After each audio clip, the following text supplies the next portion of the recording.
మీరు ఎక్కడ పోయినప్పటికీ నేను వెంట ఉన్నాను. You may go anywhere, Bhagavan is with you.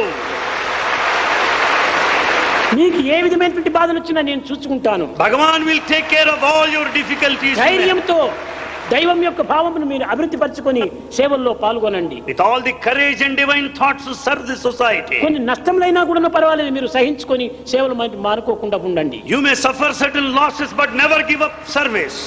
Happy happy. ఏది happy? We say happiness. What is that happiness? జీవితంలో ఏది హ్యాపీ లేదు. Nothing is happy in this అంత world. అప్పటికప్పటికి వస్తుంది, అప్పటికప్పుడు అంత passing clouds. Things come then and there itself and they pass on. కానీ permanent అనేటువంటి హ్యాపీ ఒక దైవత్వంతో మాత్రమే ఉంటుండాలి. The permanent happiness is with God only. ఇది heart to heart, love to love. It is a connection heart to heart, love to love. ఇదే మీరు పెంచుకోవాలి. This you should develop. ఇది మీ యొక్క నిజమైనటువంటి యొక్క భక్తి ప్రపత్తులకు సరైన నిదర్శనము. This is the true proof of your devotion and sincerity. స్వామి యొక్క ఆశీర్వాదములు అమితంగా ఉంటున్నాయి. మీరు సుఖంగా, శాంతిగా, ఆనందంగా భక్తి ప్రపత్తులతో జీవించి దేశానికి సరైనటువంటి యొక్క సేవలు చేయాలని నేను ఆశీర్వదిస్తూ నా ప్రసంగాన్ని వివరిస్తున్నాను.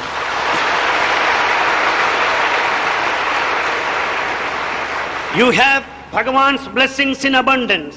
Bhagavan wants you to lead a peaceful, happy, blissful life and grow in sincerity, devotion and steadfastness, and brings his divine discourse to a close.